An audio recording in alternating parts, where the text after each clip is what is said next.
This is USVI News, your Virgin Islands connection. Hi, everyone. Thanks so much for joining us for USVI News. I'm Emily Matson.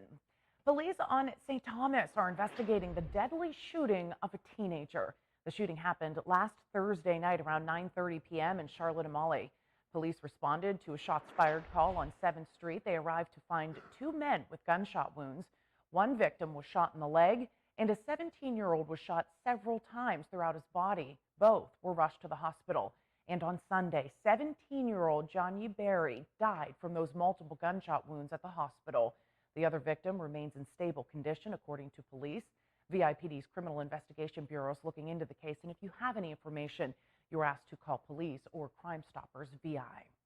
And on St. Croix, investigators are searching for a person of interest after a shooting in Castle Coakley and Christiansted Saturday night.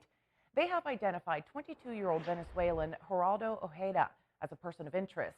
The incident happened Saturday just after 8 when the 911 center got calls for a gunshot victim who arrived at the hospital. Detectives and forensic personnel arrived at the hospital and found a white BMW parked in front of the hospital with the rear seat covered in blood. Investigators learned the victim was assaulted by two people. He sustained a gunshot wound to both upper arms, his chin, puncture on his chest, and lacerations on his face and hands. Police say the victim remains in stable but guarded condition. Anyone with information on this incident are also encouraged to call investigators. Well, I hope everybody enjoyed Freedom Week in the USVI, and as we mentioned on Monday, the Virgin Islands will be celebrating 175 years of freedom from slavery next year, and Governor Albert Bryan Jr. has committed $1 million to commemorate this proud benchmark in USVI history. Here's more from Governor Bryan. Next year, we celebrate 175 years of emancipation.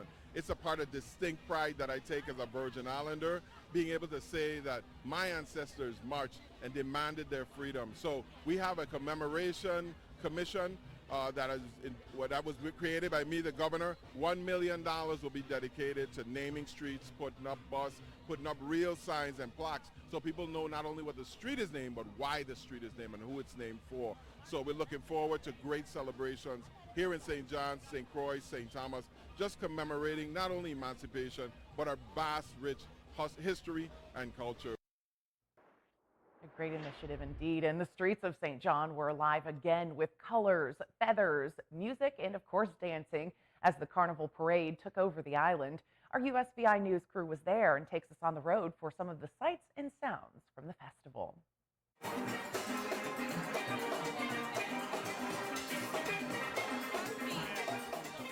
After 2 years of being cooped up in the house from coronavirus, it's absolutely fantastic watching everyone come together. Whether I've met people from Florida, Indiana, Idaho, Colorado, and a lot of Virgin Islanders I'm running into. It's just great to be out here. St. John Carnival is beautiful. It's, I think, the best. It's amazing. People come from all over the world to be here, and this is the best year because of COVID. But now we're back. We're bigger than ever. Carnival is a festival in the Virgin Islands, and I'm proud to represent it. And it's so much fun in the emancipation of the Virgin Islands, and I'm just excited to be here.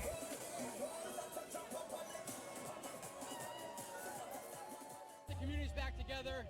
You know, we missed this. It's been a little while, so it's great to see everybody having a good time. Carnival. Glad to have it back. Everybody's positive and having a great time. All the kids are out, parents are having a good time. It's like we didn't miss it.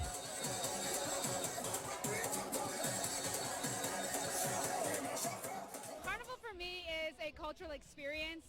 It is feeling and living the history of our islands and the collective, just like family that we have. You know, it takes a village is just such a true meaning, and through Carnival you really, really see that. I've been doing Carnival since I was born, basically.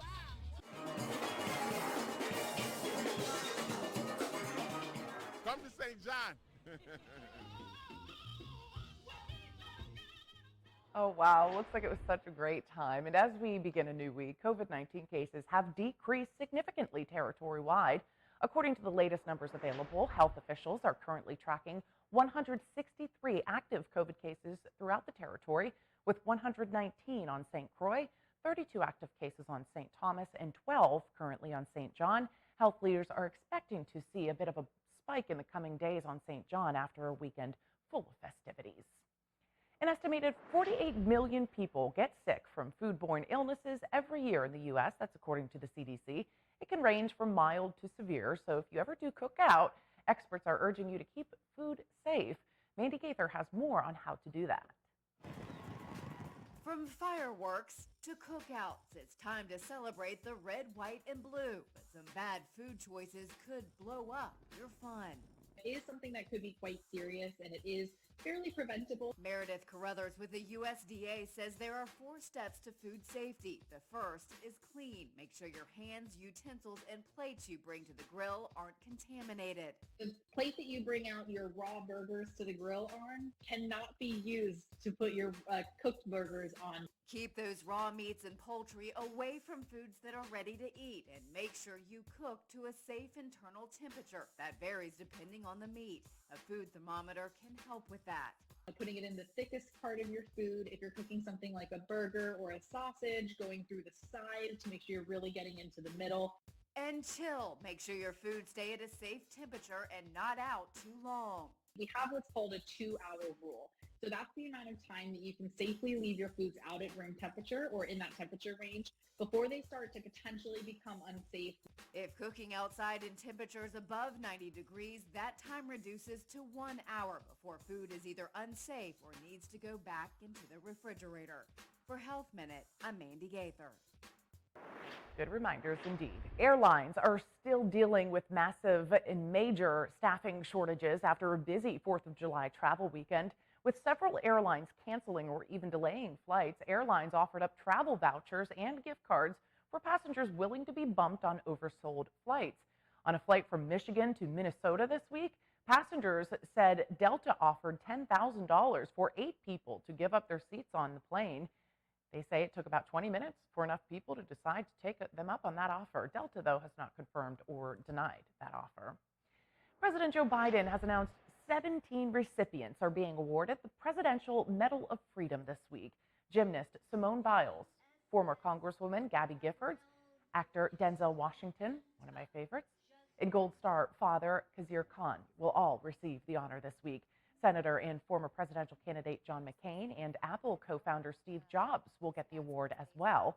The Presidential Medal of Freedom is the highest honor for a U.S. civilian, and the White House says it's given to people who have made exemplary contributions to the prosperity, values, or security of the United States, world peace, or other endeavors. The presentation ceremony at the White House is scheduled for July 7th.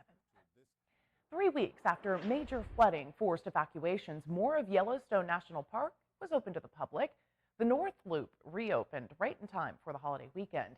The South Loop has been open since June 22nd. With both loops now opened, officials say about 93% of the park's roads have been restored since massive flooding damaged many parts of the park, severely damaged. 2 gates remain closed, and it could be years before those roads recover.